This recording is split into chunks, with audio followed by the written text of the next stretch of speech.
رحمت چاہیے رمضان میں ملے گی، بخشش چاہیے رمضان میں ملے گی، جہنم سے چھٹکارا چاہیے رمضان میں ملے گی۔ رمضان تیری عظمت واہ واہ کیا بات ہے،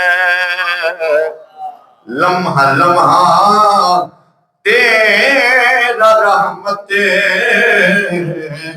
واہ واہ کیا بات ہے۔ پہلا شیرا رحمتیں، پھر مغفرت، پھر تیسرا باغ جنت کی بشارت واہ واہ کیا بات۔ اور اللہ کا کرم ہے، اللہ کے کرم سے بحمد اللہ تعالی آج وہ گھڑی آ گئی ہے کہ کم از کم ہم اس مسجد میں باجماعت نماز ادا کر سکتے ہیں۔ وہ کہ ابھی پنکھوں کی کمی ہے اور موسم بھی ابھی پنکھوں والا نہیں ہے، اور اللہ کی رحمت سے ہمیں امید ہے کہ جب موسم آئے گا تو اللہ تعالیٰ پنکھے بھی عطا فرمائے گا۔ وائرنگ کے والے سے بڑی پریشانی تھی، تو بھائی جوید اختر صاحب کی طرف سے وہ بوند کا پہلا قطرہ جب آیا تو باقی ہم نے کہا جی اب یہ کام بھی ہو جائے، تو اللہ نے کرم کیا۔ اور ہمارے پڑوسی ہیں حاجی مشتاق چودھری مشتاق احمد صاحب، ان کے بیٹے ہیں بھائی ظفر، بہت محنت کرتے ہیں، اللہ ان کی کوشش کو بھی قبول فرمائے۔ حاجی صابر حسین صاحب ہیں، اللہ تبارک و تعالیٰ ان کی بھی کوششوں کو اپنی بارگاہ میں قبول فرمائے۔ گزشتہ دنوں ان کی بیٹی، بلکہ بھانجی بھی بیٹیوں جیسی ہوتی ہے، وہ علالت کے بعد اللہ کی بارگاہ میں حاضر ہوئی، اللہ اس بچی کی مغفرت فرمائے۔ اور ہمارے قدم قدم کے ساتھ رہنے والے برادروں صوفی عبدالرحیم صاحب، اللہ تعالیٰ ان کی کوششوں کو بھی اپنی بارگاہ میں قبول فرمائے۔ صوفی عبدالرحیم صاحب کے والد گرامی بابا جی صوفی محمد ابراہیم صاحب، انہوں نے یہ جو گھڑی سامنے لگی ہے، یہ بہت پہلے کہا تھا کہ گھڑی جتنے کی بھی آئے گی میں لگواؤں گا، تو یہ راجہ بازار سے منگوائی الحمدللہ تعالیٰ 20,000 روپے میں یہ ڈیجیٹل گھڑی اللہ کے گھر میں لگ چکی ہے۔ حضرت مکرم، اللہ تبارک و تعالیٰ احکم الحاکمین ہے، کائنات ساری کا خالق اور مالک اللہ ہے، لیکن کبھی آپ نے غور کیا ہے کہ جو سب کو رزق دیتا ہے، سب کو روزی دیتا ہے، سب کو گھر دیتا ہے، سب کو چھتیں دیتا ہے، اس رب نے اپنے گھر کے لیے کیوں لوگوں کو کہا؟ وہ چاہتا تھا خود نہیں بنا سکتا تھا؟ اس کے خزانے میں کوئی کمی ہے؟ کوئی ساری کائنات کو رزق دینے والا وہ ہے۔ ہمارے گھروں کی چھتیں اس کے کرم کی وجہ سے، ہمارے گھروں میں روٹی پکتی ہے تو اس کے کرم کی وجہ سے۔ دنیا میں رہنے والی ہر ذی روح شے اگر غذا حاصل کرتی ہے اللہ کے کرم سے ہے، تو وہ رب اپنا گھر بنانے کے لیے ایسا کر دیتا کہ آسمان سے کوئی خزانہ گرتا اور اللہ کا گھر تعمیر ہو جاتا، وہ چاہتا کن کہہ کے گھر بنوا دیتا، جہاں جہاں چاہیے صبح اٹھتے اللہ کے گھر بنے ہوتے عالی شان۔ لیکن اس کے ہر کام میں حکمت ہے۔ آپ قرآن پاک میں پڑھتے بار بار آتے ہیں وہ العزیز الحکیم، وہ غالب بھی ہے اور حکمت والا بھی ہے۔ اور حکمت اس کی کیا ہے؟ وہ چاہتا ہے کہ میرے گھر میں ایک اینٹ بھی اگر کوئی لگائے گا، 1 روپیہ بھی اگر کوئی لگائے گا، تو میں اس کے بدلے میں اس کا رزق بڑھا دوں گا، اس کی پریشانیاں ٹال دوں گا، اس کی زندگی میں آسانیاں ڈال دوں گا۔ تو گویا اس رب نے ہمیں نوازنے کے لیے موقع دیا ہوا ہے کہ تمہارے گھر میرے کرم سے چلیں گے، تمہارے گھر میں بنواؤں گا، لیکن میرا گھر تم نے بنوانا ہے۔ سبحان اللہ۔ حدیث پاک میں آتا ہے قیامت کے دن ایک شخص اللہ کی بارگاہ میں حاضر ہوگا، اللہ تعالیٰ اس سے فرمائے گا جا جہنم میں۔ عرض کرے گا یا اللہ میں نے نمازیں پڑھی تھی، روزے رکھے تھے، جہنم میں کیوں جاؤں؟ میری کون سی غلطی اور گناہ ہے؟ خالق کی کائنات فرمائے گا کہ ایک دن میں بھوکا تھا، میں تیرے پاس روٹی مانگنے آیا، تو نے مجھے روٹی نہیں دی، ایک دن مجھے کپڑے نہیں تھے، میں نے کپڑے مانگے تو نے کپڑے نہیں دیے۔ ایک دن مجھے چھت چاہیے تھی، چھت مانگی نہیں دی۔ کانوں کو ہاتھ لگا کے عرض کرے گا میرے مولا یہ کیسے ممکن ہے کہ تو ہمارا حاکم الحاکمین ہے، خالق ہے، مالک ہے، تجھے ہم نہ دیں؟ ایسا تو نہیں ہے تو بھوک سے پاک ہے، تو لباس سے پاک ہے، تو جسم سے پاک ہے، تو چھت لینے سے پاک ہے، تو لا جسمہ لا قسمہ، تیری تو شان یہ ہے کہ تیرا جسم، کیونکہ جسم جس کا ہے وہ مخلوق ہے۔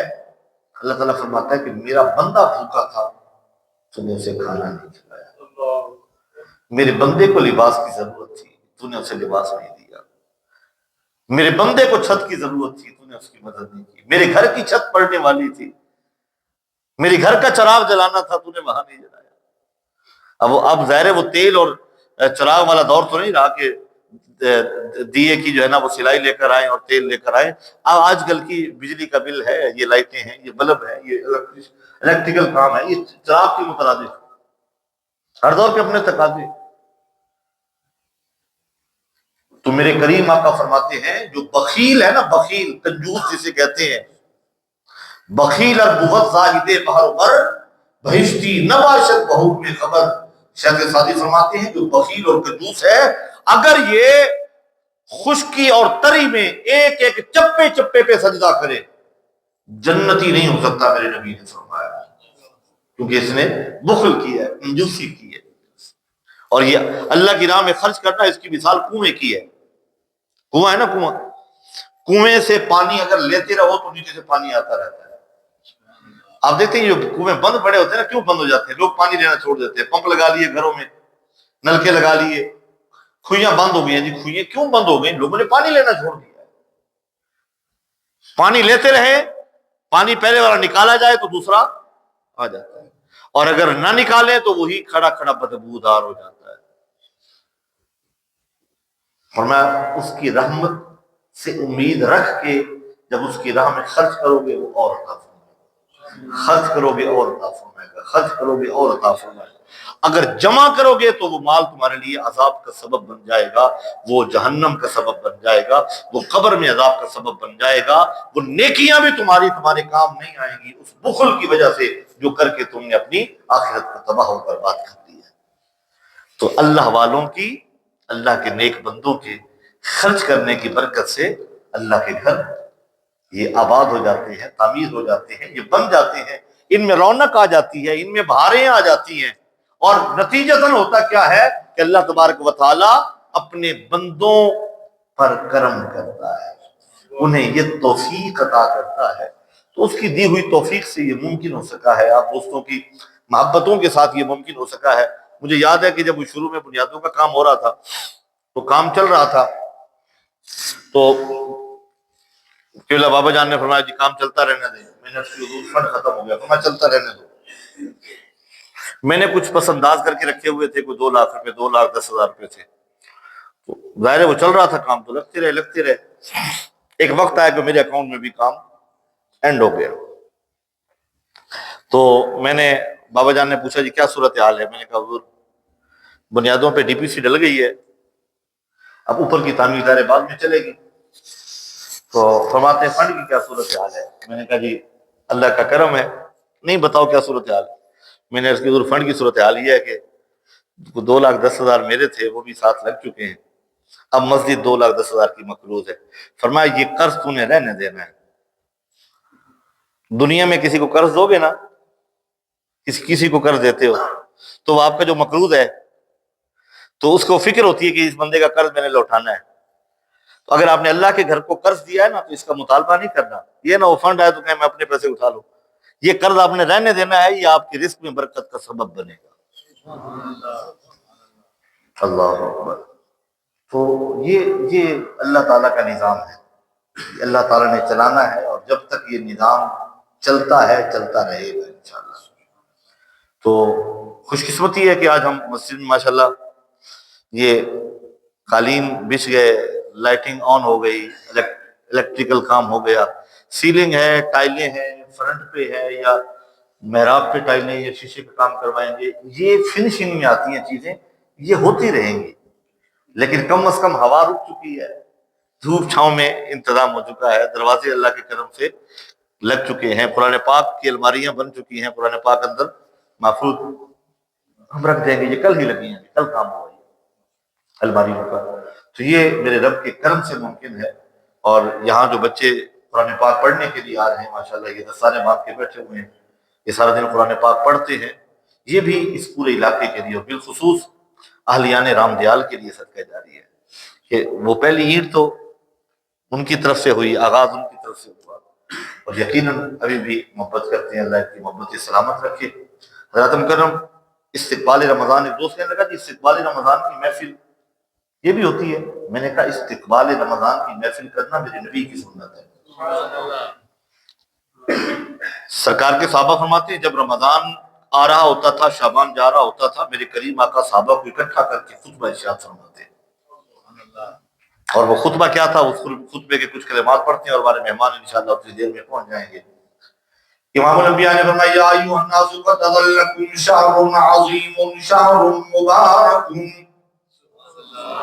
فیہ لیلۃ خیر من الف شہر۔ میرے کریم آقا فرماتے ہیں اے لوگوں، تم پہ عظمتوں والا مہینہ سایہ فگن ہو رہا ہے، عظمتوں والا مہینہ آ رہا ہے، عظمتوں والا مہینہ سایہ فگن۔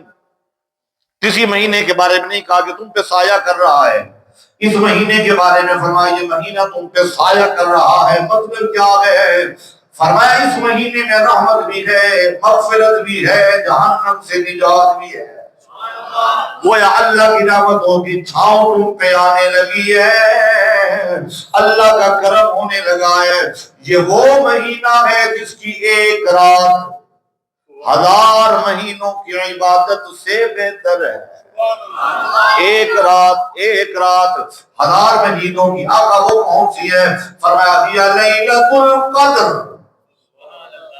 جس کی ایک رات اتنی برکتوں والی ہے، اس کے بارے میں میرے آقا فرماتے ہیں اس مہینے کا اولھا رحمت و اوسطھا مغفرۃ و آخرھا رزق من النار۔ اس کا پہلا عشرہ، پہلا حصہ، 3 حصے، 10 10 10، 3 حصے اس مہینے کے۔ پہلا حصہ رحمتوں والا، دوسرا حصہ مغفرت، تیسرا حصہ جہنم سے چھٹکارے والا۔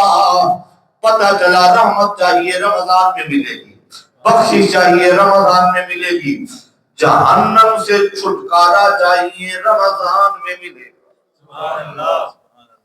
تو پھر کہنے دیں ماہ رمضان تیری عظمت، واہ واہ کیا بات ہے، لمحہ لمحہ تیرا رحمت، واہ واہ کیا بات ہے۔ پہلا شیرا رحمتیں، پھر مغفرت، پھر تیسرا باغ جنت کی بشارت، واہ واہ کیا بات۔ یہ مہینہ آ رہا ہے، اس کا ہم استقبال کر رہے ہیں، جس کے بارے میں اللہ کا قرآن کہہ رہا ہے یا ایھا الذین آمنوا کتب علیکم الصیام، اے ایمان والو تم پر روزے فرض کر دیے گئے۔ کیسے؟ جیسے تم سے پہلے لوگوں پر فرض کیے گئے۔ ریزننگ کیا ہے؟ لعلکم تتقون، تاکہ تم متقی ہو جاؤ۔ متقی بننے کے لیے یہ شارٹ کورس ہے 30 دنوں کا، پرہیزگار بننے کے لیے 30 دنوں کا کورس ہے۔ ان 30 دنوں میں دن میں روزہ رکھیں، رات میں قیام کریں، تراویح کی نماز پڑھیں۔ جب مہینہ گزرے گا تہجد کی عادت بھی پڑ چکی ہوگی، تراویح کی صورت میں قیام اللیل کی عادت بھی پڑ چکی ہوگی، نماز پنجگانہ کی عادت بھی ہوگی، اللہ کے لیے بھوکا پیاسا رہنے کی بھی عادت پڑ جائے۔ ہیں کچھ لوگ ہٹے کٹے ہوتے ہیں، روزے نہیں رکھتے، اور کچھ بیمار ہو کر بھی ہے۔ شوگر کے مریض کی روزہ رکھنا بڑا مشکل ہے۔ حضرت الرزاق صاحب زندگی میں میرے خیال میں روزہ نہیں چھوڑتے، اللہ کرے آئندہ بھی جب تک زندگی ہے اللہ نے توفیق دے۔ میں نے کہا بھی شدید آپ کو شوگر کا مسئلہ ہے، کہتے نہیں یہ چھوڑنا نہیں، توفیق کی بات ہے نا، رب کا کرم۔ اس طرح کتنے سارے لوگ ہیں جن کو توفیق ہے، نہیں ہے تو ہٹے کٹے ہیں، بالکل ٹھیک ٹھاک ہے جسم، بس جی بھوک برداشت نہیں ہوتی، بھوک برداشت نہیں ہوتی۔ بس جس رب نے تمہیں روزی دی ہے نا، اسی رب کی رضا کے لیے ذرا بھوکا پیاسا بھی تو رہ کے دیکھو۔ تو روزہ خور لوگ بھی پائے جائیں گے، لیکن جو روزہ رکھنے والے ہیں وہ روزہ رکھ کے بھی کام کرتے ہیں، محنت کرتے ہیں۔ یہ بھائی انصر صاحب، میرے نوٹس میں یہ ہے کہ کام بھی مستری والا سخت ہوتا ہے، روزہ بھی رکھا ہوتا ہے۔ اس کا مطلب یہ ہے، ہمارے ایک مرید تھے، وہ لوہے کا کام، لوہے کی فرنس میں کام کرتے تھے جہاں لوہے پگھلایا جاتا ہے، اور وہ لوہے کا وہ پیس جب وہ گرم ہوتا تھا نا، وہ نرم ہوتا، اس کو کھینچتے تھے ایسے، ظاہر وہ تپش 150-200 ڈگری پر وہاں پہ سونا جو ہے نا، وہ لوہا جب پگھل رہا ہوتا ہے 150-200 ڈگری اس کی ہیٹ ہوتی ہے اس آگ کی، اور وہاں پہ وہ کام کرتا تھا تو روزہ پورے رکھتا تھا۔ میں لوگوں کو کہتا تھا یار اگر یہ نہیں نا مرا، مرتے آپ بھی نہیں ہیں، روزہ رکھے تو صحیح، اللہ کی رضا کے لیے رکھے، اور جب اس کی رضا کے لیے بھوکا پیاسا بندہ رہنا شروع کر دے گا، پھر اللہ تبارک و تعالیٰ فرماتا ہے اب ذرا مانگ تو سی، تو کیا مانگتا ہے۔ اس لیے فرمایا افطاری کے وقت بندہ جو دعا مانگتا ہے اللہ قبول فرماتا ہے۔ کیوں؟ سارا دن بھوکا رہا ہے نا اس کے لیے، اب بھوک سے ہونٹ خشک ہے، سانس بھاری ہو گئی ہے، اور منہ خشک ہے، پیاس لگی ہے، سینہ جل رہا ہے، معدہ خالی ہے، ہمک اٹھ رہی ہے معدے سے، اللہ فرماتا ہے اب بول تو صحیح نا، میں تیری انتظار میں ہوں، کیا چاہیے تجھے، مانگ تو صحیح۔ اللہ اکبر۔ اللہ تعالیٰ اس مہینے کا احترام کرنے کی توفیق عطا فرمائے۔ ہمارے مہمان تشریف لا رہے ہیں صاحبزادگان لاہور سے، وہ پہنچتے ہیں انشاءاللہ، ان کی گفتگو بھی سنیں گے انشاءاللہ، وہ دعا بھی فرمائیں گے۔ قاری محمد احسان صاحب، آپ ایک نعت ہمیں سنائیں۔